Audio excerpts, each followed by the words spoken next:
ہمیں تو سمجھ نہیں آ رہا ہے ہم شروع کہاں سے کریں، کیونکہ کل جس طریقے سے میں نے ایوان کو دیکھا اور ایوان میں جو لوگ بیٹھے ہوئے تھے اکثریت، شروع میں تو ہم نے یہ دیکھا کہ وہ صرف اور صرف ایک دوسرے کے بارے میں ہی بات کر رہے ہیں، بلوچستان کو جیسے بھول گئے ہیں۔ بلوچستان میں یہ واقعات آج کے نہیں ہیں، بلوچستان میں اگر ان واقعات کو دیکھا جائے تو یہ 70 کے دہائی کے ہیں۔ اس وقت کے حالات اور تھے، اس وقت کی مجبوریاں ہوتی، لیکن بلوچ اس وقت بھی پسماندہ تھا، بلوچ آج بھی پسماندہ ہے۔ بلوچستان کے حالات کے بارے میں آج سے مہینہ پہلے میرے قائد حضرت مولانا فضل الرحمان صاحب نے اس فلور پہ آ کے بات کرنے کی کوشش کی، لیکن اسے مختلف طریقے سے کہا گیا کہ نہیں، حالات ایسے نہیں ہیں۔ حقیقت تو یہ ہے کہ ہم اس بات کو سوچے، آیا بلوچستان میں یہ حالات پیدا کیسے ہوئے، کن وجوہات کی وجہ سے ہوئے؟ 70 کی دہائی میں کہا جاتا تھا کہ پڑھے لکھے بلوچ نہیں ہیں، ان کو سمجھ نہیں آتا۔ آج ہماری وہ کون سی غلطیاں ہیں، ہماری آج وہ کون سی مجبوریاں ہیں کہ آج ایک پی ایچ ڈی اور ایک ڈاکٹر جو ہے نا اپنا قلم چھوڑ کے بندوق اٹھانے پہ مجبور ہو گئے۔ حقیقت تو یہ ہے کہ شاید میں کہہ سکتا ہوں کہ بلوچستان کے عوام کو یہ پتہ چل گیا کہ ان اسمبلیوں میں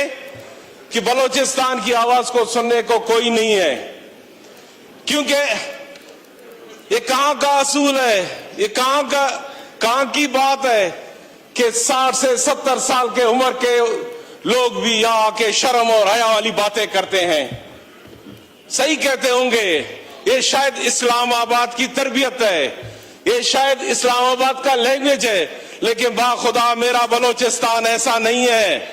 بلوچستان میں لوگ،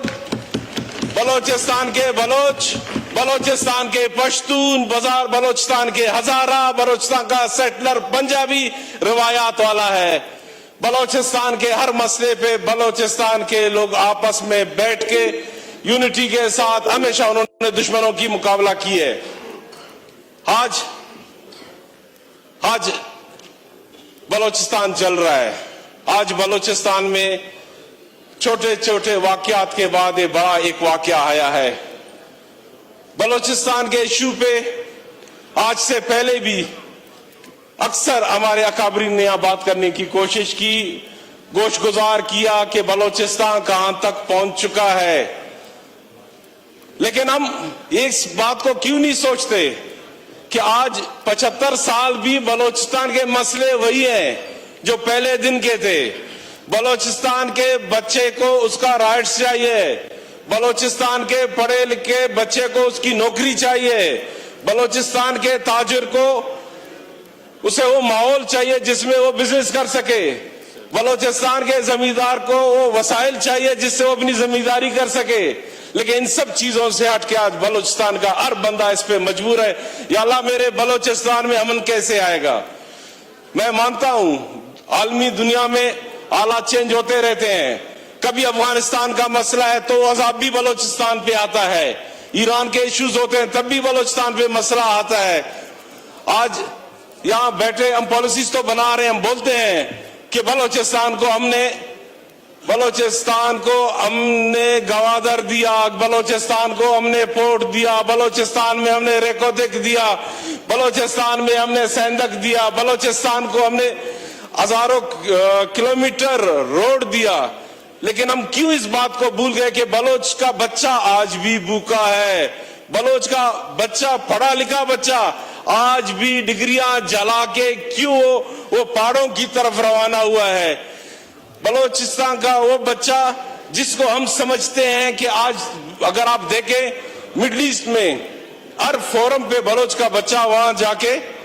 ان پوزیشنز پہ اپنا کام کر سکتا ہے، لیکن بلوچستان کا بچہ کیوں اس پاکستان میں اور اسلام آباد کے ان پالیسیوں کی وجہ سے کیوں پیچھے رہ گیا ہے؟